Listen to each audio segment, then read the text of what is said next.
Hello guys! So marami nagtatanong sa inyo kung paano ba magkaroon ng ganitong business, saka paano siya pinapagana. So explain ko sa inyo ngayon detailed yung mga kailangan nyo malaman bago kayo mag-start ng ganitong business. Sa ngayon, papakita ko muna kung anong package meron yung JL Piso Wi-Fi na ino-offer sa market. So ito yung tinatawag namin na 4-in-1. Siya yung e-loading na meron ng Piso Wi-Fi. Made in aluminum na siya, hindi na siya wood, kaya mas matibay. Pwede na siya mabasa, hindi na siya aanayin. So, maganda rin yung pagkaka-design sa kanya. Ito rin yung makasama sa package niya. Meron na lang siyang CCTV camera, which is tapo, then compass, then nakabilan setup siya. No? Na makikita nyo na napakagandang setup para sa mga Piso Wi-Fi. Then, yung bill acceptor namin is T70. So, hindi na siya napipikean. Then, naka-universal coin slot. Lahat ng coins pwede sa kanya. Pwede na rin sa kanya yung mga bagong bills, no? Then, yung mga bagong coins sa 20, pwede na rin sa ating coin slot. So, ito yung standee namin. No, made in aluminum na rin siya, guys. So, ayan yung design niya.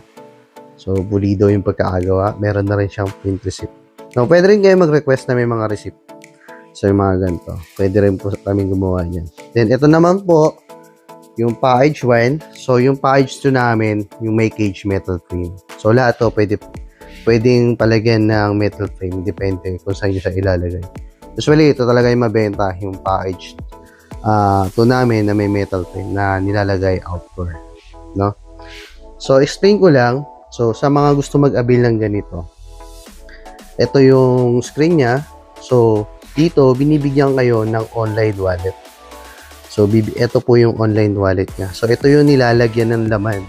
Yung online wallet, nakalink si machine. So, every time na may transaction dito sa machine, dito siya kumukuha sa online wallet natin.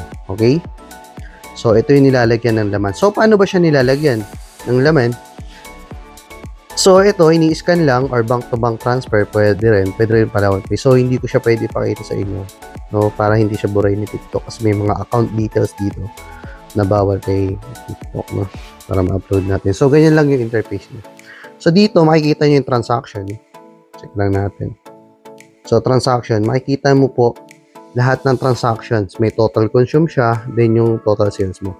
Then, lahat ng transaction makikita mo sa baba. Pag failed, makikita mo yan X. So, ganun siya gumagana. So, bibigyan kayo ng sarili nyong online wallet. Pwedeng personal number nyo. No, usually, yun naman talaga yung ginagamit para maging secure din. Then, nilalagyan natin ng Google Authenticator para dun sa third layer ng mas-secure yung account nyo. So, pwede rin gamitin yung app sa pag-load, no? Hindi lang dito sa machine. So, nakalink to. So, try natin. Explain ko lang. Sa cash in and bills, dito kumukuha si cash in. Ito yung mga cash in services niya. Pakita ko lang. So, ayan yung mga cash in services niya. Marami siya. Kung papansin niyo. Marami siya. Sumula. Then, ito yung prepaid load. So, marami din siyang i-loading, no? May kuryente load din, marami load. So, check natin. So, for example, PM. Type natin yung number natin. So, hindi ko muna papakita yung number. Para di tayo maano. Okay, so ito may mga promos na siya. Pwedeng regular load. Depende sa client nyo.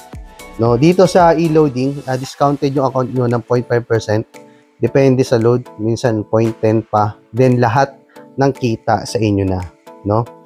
So dito sa cash in and bills, no? Dito kumikita si Daypax Tech at kayo na rin, no?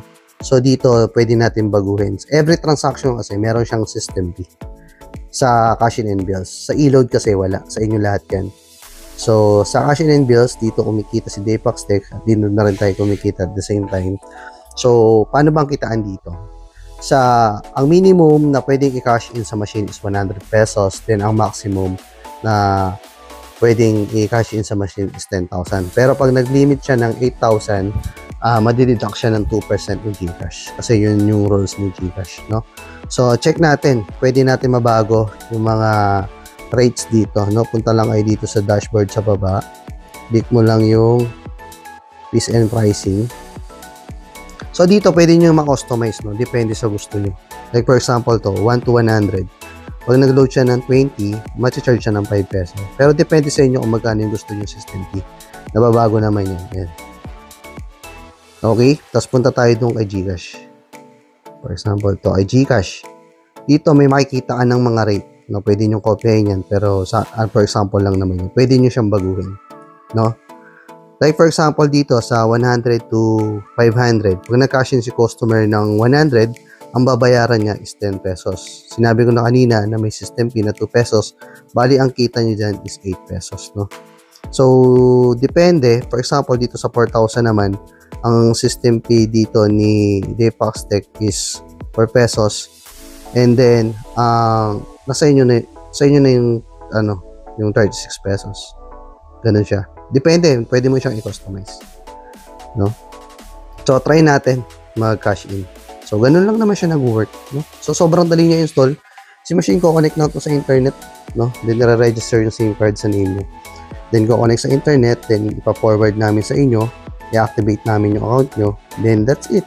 Magkakaroon na kayo ng e-loading machine. Ganun lang po siya pinapagana. Ang pinakamaganda lang sa Daypax Tech, kasi QR code siya. Instant, magkakaroon ng laman by QR code. Kaso, meron siyang system fee na 25 pesos pagpapasok sa account nyo. Any amount naman yun. For example, nagpasa kayo ng 50,000, mababawasan nyo ng 25 pesos, no, na system fee sa paglalagay ng pondo. Kung gusto nyo naman na walang system charge, pwede man ang bank-to-bank transfer. Ang problema lang sa bank-to-bank transfer, 8 to 5 p.m. lang siya. Then, 30 minutes to 1 hour bago siya mag-reflect. Pero ang gusto niya naman ng instant, yung QR code. So, ganun lang naman siya nagbuhat. So, try natin ngayon. So, dito may pondo ay e-loading muna. So, ayan, sa e-loading. So, guys, testingin natin ulit yung sa e-loading. So, maglo-load ako. Like, for example, dito. Back tayo, back.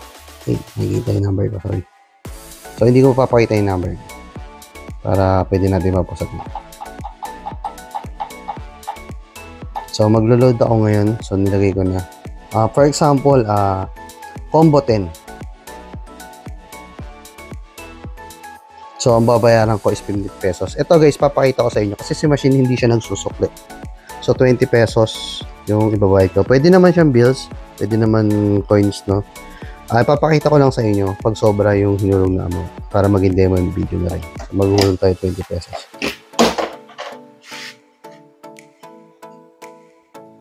So, ayan na siya. Yan natin. Tapos lalabas sa screen yung transactions. Wait lang natin siya.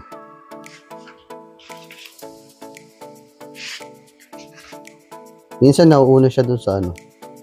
Ba't na robot. So, ayan na siya. So, pwede na siya i-print receipt. So, na-receive na. Pwede lumabas dun yung resibo. Ayan, makita nyo. Pwede na siya tanggalin. So, dyan yung resibo niya, guys. So, pwede siya gano'n. So, back lang natin. So, na-loadan na yung number. So, hindi ko lang mapakita. Lobat pala. Yung niloadan ko, sorry. Pero na-load na siya.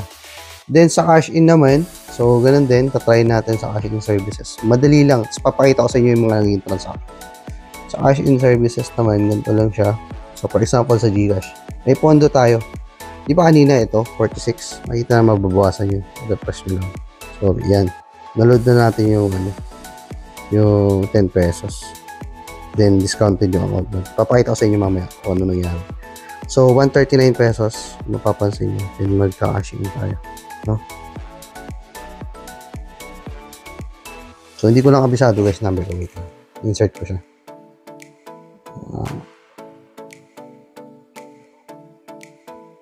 Type ko na guys. Hindi ko lang pinapakita kasi para hindi siya maban ni TikTok. Yan. So, ito na guys. So, amount. So, minimum is 100. Yung lalabas din yung system fee. So, lalabas dito, reminder, GCash automatic deduct a 2% fee after you exceed 8,000 in cash in transaction for the month. Okay? So, yun guys. So, mag-i-insert na tayo ng pera. No? So, 100. So, babayaran natin sa 110 para mabigyan tayo ng Gcash na 100. So, kita nyo, 139. Natin yung mababa ko siya. So, try natin yung load. Then, dapat po hindi siya kusot. Try natin siya ulit. So, try natin mag-hulog.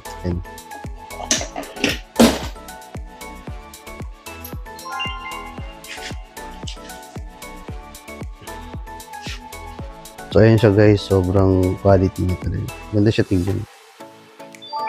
So, ayan na guys.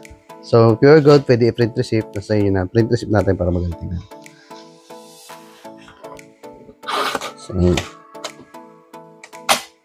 and then, dito makikita natin, refresh lang natin sa online portal natin. Nung nabawas siya. Ayun, nabawas siya. Tapos sa transaction, recorded siya guys. So, ayan siya. So, ayun na. Kakaroon na siya ng drop. Ayan na, okay. Ganun naman siya gumagana. Lahat ng transaction recorded. Ayun yung mga ginawa na transaction. So, ganun lang naman siya nag-work. Sobrang dali lang naman. So, bibigyan namin kayo ng online wallet. Activate natin to, then link natin yung machine. So, ganun lang siya nag-work. So, sobrang ganda ng system niya, no? Kasi QR code na, papasok na agad yung pera. So, ganun lang naman siya nag-work. Doon sa mga gusto magnegosyo, message nyo lang kami mismo nagdi-deliver and install. No? Kami rin po nagde-demo sa inyo. Kung gusto nyo ng mga gantong quality na machine. No? Saka very smooth yung pagkakagawa sa amin. No? So, maraming salamat doon sa mga interesado magkaroon nang gusto magkaroon ng ganitong negosyo. Message nyo lang kami sa JLP sa Wi-Fi. Then, usap tayo guys. Thank you.